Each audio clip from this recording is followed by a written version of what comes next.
인간은 과거의 일을 기억할 수 있는 기능을 가진 존재입니다. 인간이 살아가면서 겪는 모든 경험은 인간의 의식 속에 그대로 저장이 되어서 그 경험들을 우리는 기억을 할 수 있죠. 그리고 인간은 그 기억들을 통해서 어떤 문제에 직면을 하게 됐을 때 문제를 해결할 수 있는 지혜를 얻습니다. 우리가 역사를 공부하는 것도 이와 같은 목적 때문에 역사를 공부하죠. 역사에서 일어난 일과 우리 선조들이 기록한 자료들을 우리가 공부함으로써 현재 우리에게 일어나고 있는 일들을 헤쳐나갈 수 있는 지혜를 우리는 과거를 통해서 얻게 됩니다. 과거의 일들을 기억함으로써 현재를 살아갈 지혜와 힘을 우리는 공급받게 되는 것이죠. 이러한 기억의 기능은 우리의 신앙생활에도 그대로 적용을 할 수 있습니다. 성경은 우리가 생각하는 것보다 기억에 대해서 굉장히 많이 강조를 하고 있는데요. 특별히 모세는 가나안 입성을 눈앞에 두고 있는 이스라엘 백성들을 향하여서 이렇게 권면을 했죠. 너희가 하나님을 기억하라. 하나님의 말씀을 기억하라. 하나님께서 행하신 위대한 일들을 기억하라. 모세는 이렇게 강력하게 권면을 했습니다. 그렇다면 모세가 이렇게 강력하게 촉구를 했던 데에는 그 이유가 있겠죠. 그 이유가 무엇이겠습니까? 이스라엘을 기다리고 있는 가나안 땅은 결코 호락호락한 곳이 아니었습니다. 막강한 무기를 가지고 있는 원주민이 그 가나안 땅에서 살고 있었으며, 그리고 많은 여러 우상들이 이스라엘을 유혹할 수 있는 그러한 곳이 가나안 땅이었습니다. 그러니까 곧 가나안에 들어갈 이스라엘이 원주민의 세력 앞에서 흔한 말로 쫄지 않고 겁먹지 않고 유혹에 넘어가지 않으려면 붙들어야 했던 것이 바로 하나님의 말씀, 그리고 하나님께서 행하신 놀라운 일들이었던 것이죠. 하나님이 행하신 그 크신 일을 기억할 때에만 가나안의 높고 견고한 벽을 뚫고 지나갈 힘과 담대함, 그리고 유혹에 현혹되지 않을 수 있도록 마음을 지킬 수 있었기에 모세가 그토록 기억을 강조를 했던 겁니다. 그런데 안타까운 것이 있으니 인간은 곧 망각의 동물이라는 점이죠. 오늘 아침은커녕 우리가 점심때 무엇을 먹었는지도 까먹는 것이 안타깝지만 바로 우리의 현실입니다. 참 이런 말씀을 드리기가 참으로 뭐하지만 저도 시간이 조금씩 지나다 보니까 이 기억력이 많이 상실하는 것이, 감퇴하는 것을 제가 느끼는데요. 제가 작년 설교할 때는 좀 부담도 되고 이제 하니까 제가 원고를 위주로 설교를 하지만, 제가 중고등부나 청년부 설교를 할 때는 되도록이면 원고를 보지 않고 좀 자연스럽게 설교를 하려고 노력을 하는데요. 이제 그러다 보면 5초 전에 제가 설교를 하면서 이 말을 해야겠다 생각이 드는데, 막상 시간이 5초 찰나의 시간이 지나다 보면 이전에 내가 무슨 말을 하려고 했었지? 깜빡하게 되더라고요. 그래가지고 설교를 하다가도 애들한테 내가 지금 무슨 말을 하고 있지? 한 번씩 이렇게 말을 하는 경우가 있는데요. 그리고 누군가와 제가 통화를 하면서도 통화를 할 때 이러이러한 질문들을 하고 이러한 흐름으로 제가 통화를 해야겠구나 생각을 하고 막상 휴대폰을 들고 통화를 하게 되면 내가 무슨 말을 하려고 했지?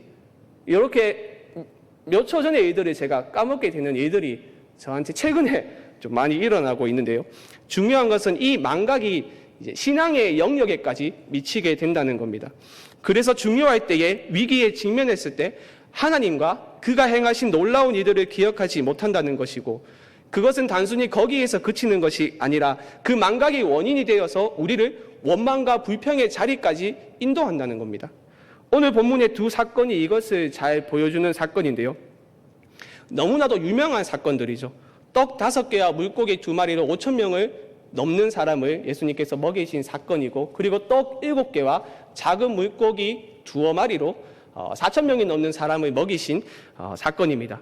이 두 사건은 상세한 부분에 있어서는 조금씩 차이가 있을 수도 있지만 전체적으로는 매우 흡사한 그 내용의 전개를 우리가 볼 수 있는데요. 주목할 것은 8장에서 주님의 요청에 대한 제자들의 반응입니다. 우리 주님은 어김없이 많은 무리들을 거느리고 다니셨고 그들에게 하나님의 말씀을 가르치셨는데 어느덧 시간은 사흘이라는 시간이 지났습니다. 주님은 굶주림에 허덕이고 있는 제자들을 불쌍히 여기셨고 그들의 굶주림을 해결해야만 하겠다고 하는 책임감이 우리 주님에게 있었습니다. 그런데 1절을 보시면 이 사건 초반부에서 주님의 시선과 관심이 굶주린 무리에게 있는 것이 아니라 바로 제자들에게 있다는 것을 우리가 발견을 할 수 있는데요. 8장 1절을 다시 보시죠. 그 무렵에 또 큰 무리가 있어 먹을 것이 없는지라. 예수께서 제자들을 불러 이르시되, 마가복음에서 예수님께서 어떤 특별한 대상을 부르실 때에는 그 대상에게 어떤 교훈이나 가르침을 주시기 위해서 예수님이 부르십니다. 그냥 예수님이 심심해서 부르신 것이 아니고 그 대상에게 어떤 사건이나 예수님의 말씀을 통해서 교훈하고자 하시는 것이 있을 때 예수님께서 특별한 대상을 부르시는데요. 그래서 8장의 이 사건에서 주님의 관심은 무리를 먹이는 것에 있는 것이 아니라 그것보다 제자들에게 어떤 가르침을 주시려 하는 것에 더 관심이 있다는 것을 우리는 알 수 있습니다. 그렇다면 주님은 8장의 사건을 통해서 제자들에게 무엇을 가르치고자 하셨던 것일까요? 주님의 궁극적인 관심은 제자들이 그들 스스로의 힘으로 굶주린 상태에 있는 무리를 먹이는 것에 있습니다. 그래서 이 사건은 주께서 제자들을 시험하신 사건으로도 볼 수 있는데요. 8장 2절과 3절의 말씀을 다시 보시면 주님이 이렇게 말씀을 하십니다. 내가 무리를 불쌍히 여기노라. 그들이 나와 함께 있은지 이미 사흘이 지났으나 먹을 것이 없도다. 만일 내가 그들을 굶겨 집으로 보내면 길에서 기진하리라. 그 중에는 멀리서 온 사람들도 있느니라. 여기서 우리가 3절의 말씀을 조금 주목해서 보면요, 주님이 그들을 집으로 보내면이라는 하나의 해결책을 지금 제시를 하고 계시죠. 그런데 만일 그렇게 하면 그들이 어떻게 된다고 이야기를 합니까? 기진에서 길에서 쓰러지게 될 것이라고 결과까지도 주님께서 말씀을 하십니다. 그런데 주님의 이 말씀은 6장의 오병이어 사건에서 제자들이 주님께 제안을 했던 내용과 매우 흡사한 말씀인데요. 6장에서는 이제 날이 저물러 가니 제자들이 주님께 나아와서 이렇게 요청을 합니다. 6장 36절의 말씀입니다. 무리를 보내어 두루 총과 마을로 가서 무엇을 사 먹게 하옵소서. 어떻습니까? 8장 3절에서 주님께서 하셨던 말씀과 비슷한 맥락의 말을 6장에서 제자들이 했지 않습니까? 그런데 주님은 제자들이 또다시 제안할 만한 해법을 먼저 미리 말씀을 하심으로써 그런 해결책으로는 지금 이 사태를 해결할 수 없음을 말씀하심으로써 똑같은 해법을 제시할 수 있는 제자들의 답변을 사전에 차단을 하신 겁니다. 주님께서 이미 무리를 집으로 보낸다면 그들이 길에서 쓰러질 것이다 라고 말씀하셨기 때문에 제자들은 오병이어 때의 그 사건처럼 그러한 해결책을 제시하지는 못했던 것이죠. 그렇다면 제자들이 주님의 물음에 보였던 반응, 그들이 생각했던 대답이 무엇입니까? 우리 8장 4절의 말씀을 함께 읽도록 하겠습니다. 시작. 제자들이 대답하되 이 광야 어디서 떡을 얻어 이 사람들로 배부르게 할 수 있으리까? 결국 그들이 생각할 수 있는 답변이 사전에 차단을 당했으니 제자들은 그 어떤 답변도 제시를 할 수 없었습니다. 그래서 그들은 먹을 것과 마실 것을 구할 수 없는 이 드넓은 광야, 먹을 것과 마실 것을 사러 갈 수도 없는 이 광야에서 도대체 어떻게 이 많은 사람들을 먹일 수 있다는 말입니까? 라는 뉘앙스로 불평과 원망의 말을 지금 그들은 하고 있는 겁니다. 여러분, 얼핏 봤을 때는 제자들의 이 답변이 매우 합리적인 것처럼 보이지 않습니까? 먹을 것을 가지고 있지 않는 상황에서 먹을 것을 구하러 갈 수도 없는 상황, 그러한 광야에서, 그렇다고 먹을 것을 구하러 갈 수도 없는 광야에서 할 수 있는 가장 적절한 답변처럼 보입니다. 그러나 여러분, 제자들이 어떤 사람들입니까? 예수님께서 행하신 놀라운 기적들을 굉장히 많이 경험했던 사람들이 바로 제자들이고, 얼마의 시간이 흘렀는지는 모르겠지만 이전에 보리떡 5개와 물고기 2마리로 5,000명이 넘는 사람을 먹이신 주님을 두 눈으로 직접 경험했던 사람이 바로 제자들입니다. 만약 그 소식을 그들이 풍문으로 들었더라면 의심을 할 수도 있겠지만 그들은 의심의 여지 없이 두 눈으로 오병이어의 기적을 목격을 했습니다. 그리고 두 눈으로 보았을 뿐만 아니라 어떻게 했습니까? 그들이 직접 그 현장에 참여를 해서 떡과 물고기를 무리들에게 나누어 주었습니다. 우리가 읽었었던 6장 41절과 42절의 말씀을 다시 보시죠. 예수께서 떡 5개와 물고기 2마리를 가지사 하늘을 우러러 축사하시고 떡을 떼어 제자들에게 주어 사람들에게 나누어 주게 하시고 또 물고기 2마리도 모든 사람에게 나누심에 다 배불리 먹고 그들이 직접 무리들에게 나누어 주었습니다. 5,000명이 넘는 사람이 배불러서 흡족해하는 그 광경을 제자들은 목격을 했습니다. 이 놀라운 기적의 현장을 목격하고 그들의 피부로 직접 느꼈던 제자들이라면, 그렇다면 예수님의 이 요청에 그들은 어떤 대답을 하여야 하였겠습니까? 이 광야 어디서 우리가 떡을 얻어가지고 이 많은 사람들을 배불리게 먹일 수 있습니까? 이런 말을 제자들이 하는 것이 아니라, 주님, 여기 떡 7개와 작은 물고기 2마리가 있사오니 이전에 예수님께서 놀라운 기적으로 5,000명이 넘는 사람을 먹이셨던 것처럼 똑같은 기적을 행하셔서 이 많은 사람들을 주님께서 먹여주시옵소서, 이렇게 말을 하는 것이 올바른 답변이지 않겠습니까? 그렇다면 제자들은 왜 이런 답을 하지 않고 주님의 질문이 터무니없다는 듯이 불평이 섞인 목소리로 답변을 하였던 것일까요? 주님께서 이전에 행하셨던 그 놀라운 일을 기억하지 못했기 때문입니다. 그들은 과거의 일을 기억하지 못함으로써 무지에 빠진 모습을 지금 보여주고 있습니다. 사실 이들의 이러한 모습은 그들의 조상이라고 할 수 있는 구약 성경의 이스라엘이 먼저 그러한 모습들을 보여주었죠. 여러분, 출애굽 사건을 한번 떠올려 보십시오. 이스라엘이 애굽을 탈출할 때 얼마나 하나님의 놀라운 권능을 많이 경험했습니까?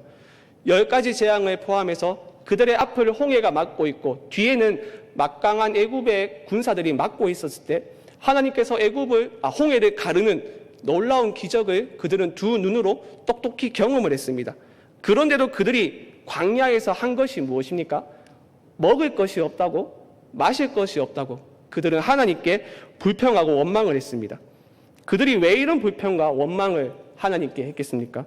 이전에 하나님이 행하신 놀라운 일을 그들이 결국 잊어버렸기 때문입니다. 문제 앞에서, 어려운 상황 앞에서 하나님은 전혀 온데간데 없고 이전에 하나님께서 행하신 놀라운 일을 잊어버리니 마주친 상황의 벽이 높고 경고에서 터져 나오는 것은 그저 원망과 불평뿐이었던 것입니다. 그들은 10가지 재앙을 내리시고 홍해를 가르신 하나님을 망각함으로써 눈앞에 있는 상황에 결국 굴복해버리고 만 것입니다. 이러한 모습들은 우리가 현재 새벽에 묵상하고 있는 사무엘상의 말씀에서도 우리가 확인을 할 수 있죠. 이번 주 말씀에서 살펴보았던 암몬의 백성이 이스라엘을 침략을 했을 때 이스라엘이 어떤 반응을 보입니까? 우리가 이스라엘 온 지역에 전령을 보내어서 만약에 그때도 구원자가 없다면 우리가 암몬 너희에게 찾아가서 조공을 바치는 노예가 되겠다. 이스라엘은 그렇게 이야기를 했습니다. 그런데 여러분, 정말 이스라엘에 구원자가 없었습니까? 그들에게는 여전히 사사가 있었고 진정한 사사이신 여호와 하나님이 그들에게 있었습니다. 만약 그들이 위기의 상황에서 하나님께 나아가 하나님께 기도하고 간구함으로써 우리를 도와달라고 기도를 했다면 하나님께서는 반드시 그들의 기도를 들으시고 응답을 하셨을 것입니다. 그런데도 그들은 하나님을 잊어버리고 이전에 하나님이 행하신 위대한 구원의 역사를 잊었습니다. 그러니까 스스로 암몬의 노예를 자처했던 것이죠. 사무엘 기자는 이것을 이렇게 말합니다. 사무엘상 12장 8절과 9절의 말씀을 함께 보겠습니다. 야곱이 애굽에 들어간 후 너희 조상들이 여호와께 부르짖으매 여호와께서 모세와 아론을 보내사 그 두 사람으로 너희 조상들을 애굽에서 인도해내어 이곳에 살게 하였으나 그들이 그들의 하나님 여호와를 잊은지라.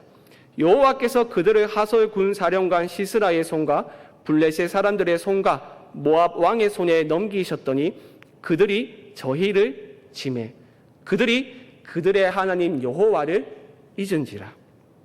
결국 문제는 여호와를 잊었기 때문에, 그의 놀라운 일을 잊었기 때문에 일어났습니다.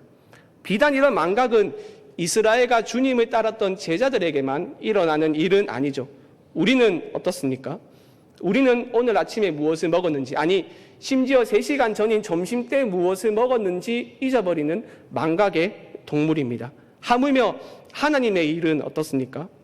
우리는 문제에 직면했을 때 한 번도 그런 일을 경험하지 못한 사람처럼 당황하고 한 번도 하나님으로부터 도움을 받지 못한 사람처럼 불안해합니다. 문제 앞에서 결국에는 하나님을 잊어버리고 맙니다. 이전에 하나님이 우리에게 행하신 위대하고 놀라운 일, 사망의 음침한 골짜기에서 나를 건지신 하나님을 결국 잊어버립니다. 그리고 문제 앞에서 절망하고 원망하며 하나님께서 왜 나를 이 자리로까지 몰아가셨는지 그렇게 불평을 합니다. 그런데 여러분, 문제에 직면했을 때 하나님이 이전에 행하신 위대한 일을 기억해 보십시오. 보이지 않던 출구가 보이기 시작할 겁니다. 우리 안에 알 수 없는 믿음이 생길 것입니다. 과거의 깊은 수렁에 빠진 나를 건지신 하나님께서 이번에도 반드시 나를 건지고야 말겠다는 확신이 생깁니다. 우리가 문제 앞에서 하나님을 기억하고 하나님이 행하신 일을 기억하면 그 기억은 단순한 회상이 아닙니다. 지금의 문제와 상황을 이길 힘과 능력을 우리에게 공급합니다. 그리고 담대히 맞설 수 있게 되는 것입니다. 그러니 사랑하는 여러분, 우리가 문제를 만났을 때에 상황에 매몰되지 마시고 하나님을 기억하시기를 바랍니다. 성경에 기록된 하나님이 행하신 위대한 일들을 기억하시기를 바랍니다. 이전에 하나님이 여러분에게 행하신 놀라운 일들을 기억하시기를 바랍니다. 그리고 담대히 맞서십시오. 하나님을 의지하여 그 문제를 담대히 돌파하십시오. 과거에 우리를 건지신 하나님께서 지금 반드시 우리를 사망의 음침한 골짜기에서 건져주실 것입니다. 시편 77편은 기억의 유익에 대해서 선명하게 보여주는 말씀이라고 할 수 있는데요. 77편은 처음부터 하나님을 향한 부르짖음으로 시작을 합니다. 시인은 도저히 해결할 수 없는 불가능한 상황 앞에서 근심하며 기도하는데 그 기도의 내용은 하나님을 향한 원망과 탄식뿐입니다. 77편 7절로 9절은 이렇게 노래합니다. 주께서 영원히 버리실까? 다시는 은혜를 베풀지 아니하실까? 그의 인자하심은 영원히 끝났는가? 그의 약속하심도 영구히 패하겠는가? 하나님이 그가 베푸실 은혜를 잊으셨는가? 노하심으로 그가 베푸실 긍휼을 그치셨는가 하였나이다. 어떻습니까? 우리가 정확하게 지금 시인에게 어떤 일이 일어나고 있는지는 모르지만 어려운 상황 앞에서 하나님의 속성을 의심하고 있고 하나님 자체를 의심하고 부인하고 있습니다. 그는 하나님밖에 의지할 곳이 없으나 인간의 힘이 소용없는 불가능한 상황 앞에서 하나님을 향한 그의 분노와 실망감을 지금 표출하고 있습니다. 그런데 시의 후반부로 가게 되면 시인의 고백이 바뀌는 것을 볼 수 있는데요. 13절로 해서 15절은 이렇게 노래합니다. 하나님이여 주의 도는 극히 거룩하시오니 하나님과 같이 위대하신 신이 누구오니이까? 주는 기이한 일을 행하신 하나님이시라. 민족들 중에 주의 능력을 알리시고 주의 팔로 주의 백성 곧 야곱과 요셉의 자손을 속량하셨나이다. 담대히 하나님을 원망하였던 시인이지만 그의 탄식과 신음은 어느덧 하나님을 향한 위대한 찬양의 고백으로 바뀌었습니다. 어떻게 이런 드라마틱한 반전의 고백이 있을 수 있을까요? 내 힘으로, 내가 가지고 있는 자원으로 이 땅에 존재하는 모든 자원을 다 사용해도 해결할 수 없는 상황 앞에서 절망하고 있었던 시인의 고백이 기쁨으로 어떻게 하면 바뀔 수 있을까요? 의심에서 확신으로 바뀌게 된 것일까요? 그 답은 하나님이 이전에 행하였던 위대하고 놀라운 일을 시인이 기억을 했기 때문입니다. 10절로 12절의 말씀입니다. 또 내가 말하기를 이는 나의 잘못이라. 지존자의 오른손의 해 곧 여호와의 일들을 기억하며 주께서 옛적에 행하신 기이한 일을 기억하리이다. 또 주의 모든 일을 작은 소리로 읊조리며 주의 행사를 낮은 소리로 되뇌이리이다. 시인은 자신의 현재 상태와 문제에 집중하고 집착하기보다 하나님이 행하신 위대한 일을 돌아보게 되었습니다. 그는 번민 가운데 과거를 기억했습니다. 그리고 그 기억 속에서 현재에 대한 확신과 미래에 대한 희망을 그는 발견했습니다. 사랑하는 여러분, 위기의 상황 앞에서, 문제 앞에서 내 힘으로 어찌할 수 없고 이 땅에 존재하는 모든 자원으로 어찌할 수 없는 상황 속에서 하나님을 기억하시고 하나님의 위대한 일을 기억하실 수 있기를 바랍니다. 이 세상을 창조하신 창조주 하나님, 자기 백성을 건지신 출애굽의 하나님, 수많은 위기에서 이스라엘을 구원하신 구원자 하나님, 그리스도 안에서 우리를 구원하기 위하여 자기 아들을 내어주신 사랑의 하나님을 기억하시기를 바랍니다. 의심의 안개가 걷히고 막막한 상황 속에서 비치는 한 줄기의 빛 속에서 문제를 이길 힘과 용기를 얻고 확신 가운데 담대함으로 맞서게 될 것입니다. 모든 상황 속에서 하나님을 기억하고 하나님이 행하신 위대한 일을 기억하는 여러분들이 되길 바랍니다. 기도하겠습니다.